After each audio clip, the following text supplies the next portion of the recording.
She was 9 years old, walking home, book bag bouncing on her shoulders. She was 5 steps from her front door when a man pulled up beside her. He said, "Your mom sent me," and she believed him. Renesmay Eutsey never made it inside that house. You're watching an unbelievable true story, where we only tell real stories. Not to scare you, but to prepare you. This happened in Pennsylvania, just this year, 2025, middle of the day, a quiet street. The man wasn't a stranger. He knew her. Most danger don't come from shadows. It comes from people we already know. And when Renesmay trusted him, that's when it all went wrong. Every 40 seconds, a child is abducted. 80% of the time, it's by someone the family already knows. Let that sit for a second. We linked a family safety course in the description and first pin comment. It's for kids and parents. It shows what to do when something feels wrong. How to speak up, how to run, how to fight back if you have to. Because the truth is most families freeze. Not because they're weak, but because nobody ever taught them what to do. Now stay with me, because we're about to break down who did it, how he got close, and what one move changed everything. Let's get into the full story. She was 9, smart, funny, loud laugh you could hear down the hall. She loved to draw, flowers, stars, and sometimes superheroes with big capes. Her mom said she always left crayon marks on the table. Her teacher said she asked too many questions, but she smiled when she said it. Renesmay wasn't a kid you could ignore. She was bright, she was full of light, and she was almost home. It was 2025, springtime, a little chill still in the air, but the snow had melted. Pennsylvania streets, lined with old houses, porches, kids' bikes and yards. That day, the sky was gray. The kind of sky that feels heavy, like something's about to happen. And something did. Picture this. She gets off the school bus, backpack bouncing, shoes a little dirty from the puddles. She waves goodbye to her friend, starts walking toward her house. Her mom was inside, making dinner, chicken on the stove, thinking her daughter would be walking through the door in 2 minutes. She had no idea that her little girl would never make it. The man in the car? He wasn't random. That's the part that hurts the most. It's almost never random. He knew her family. He knew their routine. He knew her name. And when he called out, "Renesmay, your mom said come with me," it didn't sound strange to her. It sounded safe. She took a step toward the car, and that one step changed everything. You know what's crazy? People think kids scream. People think neighbors run out. But the truth? It happens so fast. 1 second a kid is walking. The next, a car door slams. Tires squeal. Silence. By the time her mom wiped her hands on a towel and looked at the clock, it was already too late. Let's sit in that for a second. Imagine being that mom, checking the window, seeing an empty street, calling her daughter's name. Nothing. She runs outside, sees the book bag dropped in the grass. That's it. No daughter. Her voice cracks. She screams. Neighbors hear it. And now the whole block knows something bad just happened. Police got called right away. The town went on lockdown. Amber Alert blasted phones. 9 years old. Black hair. Pink hoodie. Blue jeans. Name, Renesmay Eutsey. And in that moment, time stopped. You think these things happen far away. Big cities. Strangers in vans. But nah, this was a small street in Pennsylvania. Middle of the day. And a man the family knew. Now here's the cold truth. According to the National Center for Missing and Exploited Children, in the U.S., a child goes missing every 40 seconds. NCMEC 2023. Every 40 seconds. By the time you blink, it happens again. And most of the time, it's not a stranger. It's someone they trust. The cops hit the streets hard. They knocked on doors. They pulled security footage from houses with Ring cameras. They asked neighbors what they saw. One man said he saw a car, dark sedan, tinted windows. Another said he heard tires screech. But no one saw enough. It's like the earth just swallowed her whole. The mom couldn't stop shaking. She kept saying she was right there. She was right there. Her hand shook so bad she couldn't hold her phone. Family gathered. Neighbors gathered. And all of them looked down the street, like maybe she'd just come walking back. But she didn't. That night, helicopters were in the air. Spotlights cutting through the dark. Cops set up checkpoints. Every car stopped. Every trunk checked. And the mom? She sat on the porch, still in her apron, staring at the street, whispering, "Please come home. Please." That's the first nightmare. The not knowing, the silence, the empty bed, the stuffed animals lined up waiting. Now, I gotta stop here and say this. That's why we linked a family safety course in the description and pinned comment. It's not about being scared. It's about being ready. It teaches parents and kids what to do when something feels wrong, how to spot danger early, how to say no and run. 1 hour that might save your family. Because freezing? That's what most people do. And freezing gets you killed. But back to Renesmay. By the second day, the whole state knew her name. Her picture was everywhere. News crews parked outside. People were searching woods, rivers, abandoned buildings. Volunteers with flashlights. Police with dogs. Her mom kept saying, "She's out there. She's alive. I know it." And everyone wanted to believe her. But the truth was darker. Police already had a suspect. Someone too close. Someone who knew the family. Someone Renesmay trusted. And once they pulled his name, everything started to make sense. Police don't say it right away, but they already knew. Day one, hour one, they had a feeling. See, kidnappings? Most of the time it ain't random. It's personal. And when cops looked at who knew Renesmay, who had been around her family, one name popped up. He wasn't some stranger hiding in bushes. He was someone the family trusted. He came to barbecues. He'd waved at neighbors. Sometimes, he even gave Renesmay candy when she played outside. That's what made it so easy. That's what made it so deadly. The man's name spread fast through whispers. At first, cops only said, "We're looking into someone close." But people in town knew who they meant. And once they said his car was a dark sedan, neighbors started nodding. "Oh yeah, I saw him around that time. Oh yeah, he was parked on this street before." The net was closing. Meanwhile, Renesmay's mom, she was breaking apart. She hadn't slept since it happened. Her hands were raw from holding onto her daughter's hoodie like it was a lifeline. Every time her phone buzzed, her heart jumped. Was it news? Was it her daughter? And every time it wasn't. Police started piecing it together. Camera footage from a neighbor's porch. Grainy, but clear enough. You could see the dark sedan. You could see a small figure walking toward it. Then, door opens. Figure gone. Car drives off. That was it. The proof they needed. They tracked the car to the suspect's house. When they knocked, he wasn't there. The car wasn't either. And that's when panic hit the whole town. Because if he wasn't home, where was Renesmay? The search turned into a manhunt. Cops, marshals, feds, checkpoints everywhere. Highways crawling with state police. And the news? They went full blast. Suspect wanted.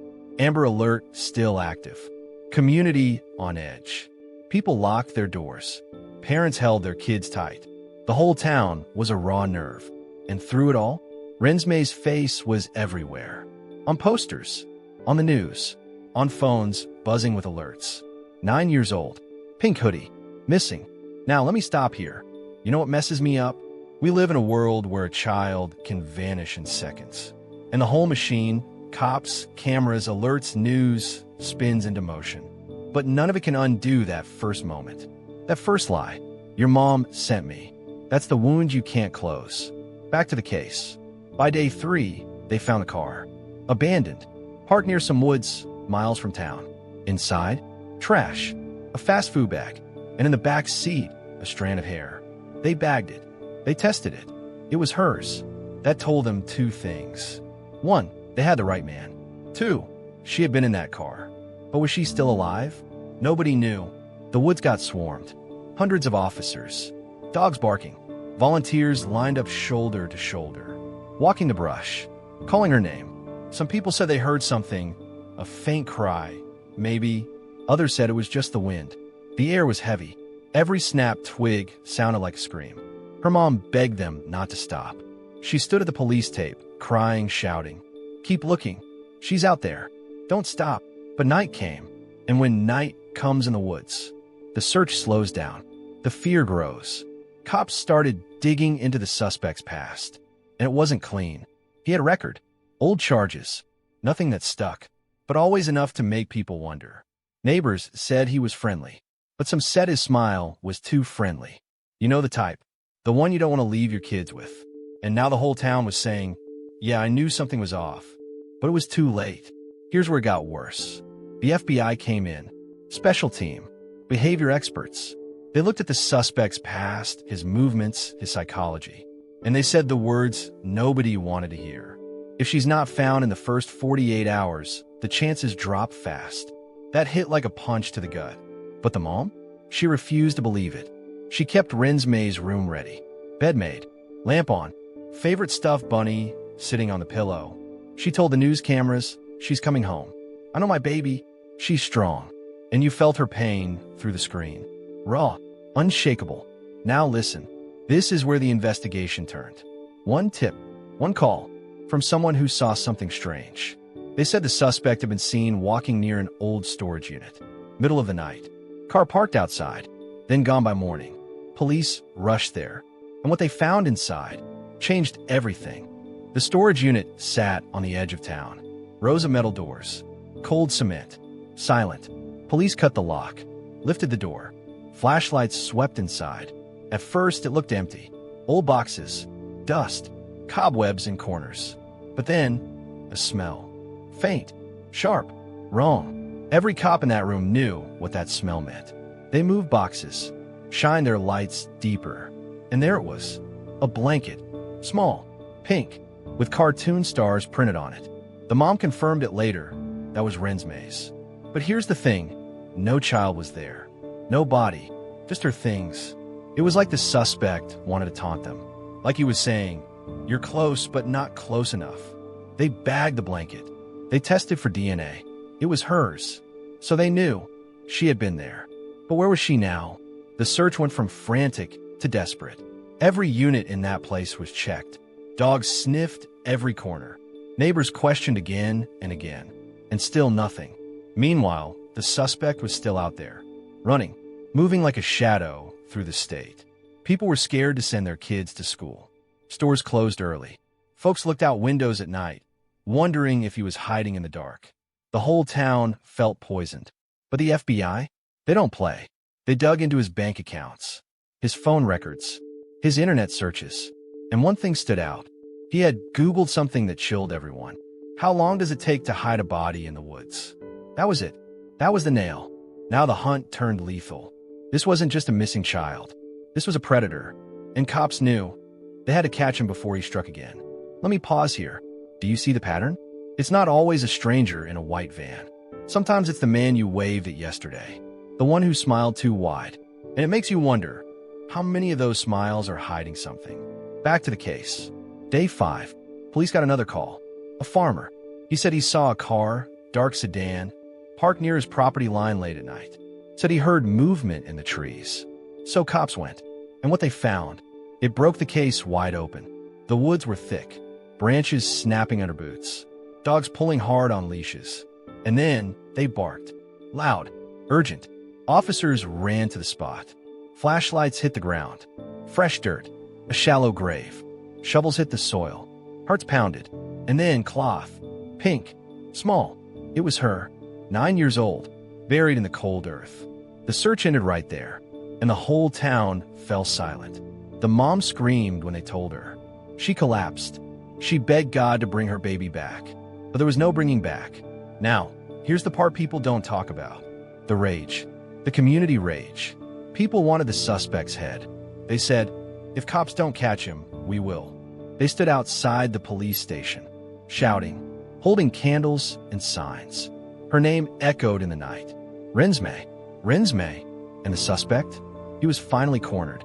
State police tracked his car to a motel 2 towns over. When they busted in, he tried to run. Didn't get far. Cops dragged him out in cuffs. His face on every news channel. Monster. Killer. Thief of a child's life.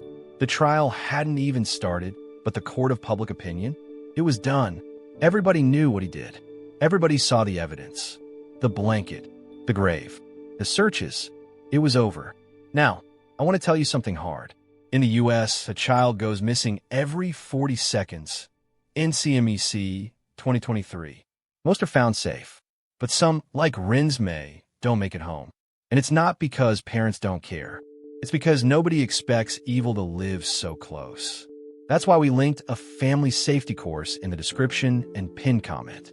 It's made for kids and parents. Shows how to spot danger even when it comes from someone you know. How to say no loud. How to run, fight, and tell. Because silence is the predator's weapon. 1 hour of training can change everything. But back to the story. When they took the suspect into custody, he smirked. Can you believe that? He actually smiled, like he thought he'd beaten the system. Like taking a child's life was just a game. And that smile? That's what made cops and parents swear this man would never walk free again. The trial would be long, painful, full of details too dark for the evening news. But one thing was certain. Her name, Renesmay Eutsey, would not be forgotten. The courtroom was packed, every bench filled, reporters scribbling notes, cameras flashing outside. Everybody wanted to see the man who stole a child. He walked in wearing handcuffs, orange jumpsuit, head down but still with that smirk, like he thought this was all a show. And right there, on the front row, sat Renesmay's mother, hands clenched tight, eyes burning holes through him. The judge read the charges. Kidnapping, murder, abuse of a child. Each word landed heavy. And the suspect? He didn't flinch, not once. That made people angry. Somebody even shouted, "You're a monster," before the bailiff dragged them out. The trial dragged on for weeks. Lawyers argued. Experts testified. Cops walked through the timeline piece by piece. The grainy video of her walking toward the car. The blanket in the storage unit. The dirt from the shallow grave. The internet searches on his computer. The evidence was a chain, link by link, and every link pointed to him. But the hardest part? When her mom took the stand. She held her daughter's pink hoodie in her hands. Her voice shook. She said, this was the last thing she wore. I should have been there. I should have protected her. The whole courtroom went silent. Even the judge wiped his eyes. Because it wasn't just evidence. It was a mother's broken heart on full display. Reporters wrote about it. Most emotional testimony yet. Mother breaks down in court. But you didn't need headlines to feel it. You just had to be in the room. You could feel it in your bones. The defense tried their tricks. They said he had a hard childhood. They said he wasn't in his right mind. They even tried to claim maybe it was someone else. But come on, the jury wasn't buying that. Not after everything they saw. So, when the verdict came, it was fast. Guilty on all counts. No hesitation. No mercy. The suspect finally dropped that smirk. For the first time, he looked scared. And that felt like a small piece of justice. The sentencing came later. Life in prison. No parole. No chance of sunlight without bars. The mom cried again, but this time it was different. Not relief. Not victory. Just exhaustion. Like the fight had drained everything from her body. The town tried to move forward. But how do you move forward after that? How do you send your kids to school? How do you let them walk 5 steps from the door without checking every second? Parents started holding tighter. Locks went on doors. People who never thought about danger before, they thought about it every day now. The street where she vanished? It never felt safe again. Her classmates made a memorial. Drawings, stuffed animals, little notes. One said, "We miss you, Renesmay." Another said, "You were my best friend, 9 years old, and gone, but remembered." The mom kept her room exactly the same. Bed made, bunny on the pillow, lamp on at night. She said, "If I change it, it feels like I'm letting her go." And I can't. She visited the grave every week. Sometimes with flowers. Sometimes just to sit in silence. Sometimes to talk to her. Whispering, "I love you, baby girl. Mama's still here." Now let me tell you the hard truth. According to the National Center for Missing and Exploited Children, every 40 seconds a child goes missing in the U.S. NCMEC 2023. Most come back, but some never do. That's why being ready matters. That's why speaking up matters. We added a family safety course in the description and pinned comment. It's not about fear. It's about skills. It teaches kids what to do when something feels wrong, and parents how to spot danger even when it comes with a smile. Because smiles lie. The case closed. The suspect locked away. But the wound in that town never healed. And for that mother, every day was another reminder of what she lost. She told the news once, "People say time heals, but they don't know. It doesn't heal. You just learn to carry it." And that's the truth. You don't get over something like this. You just get used to the weight. The last thing I'll say, her name was Renesmay Eutsey, 9 years old, and she deserved a long, full life. Not a grave in the woods. Not a trial. Not a headline. Just life.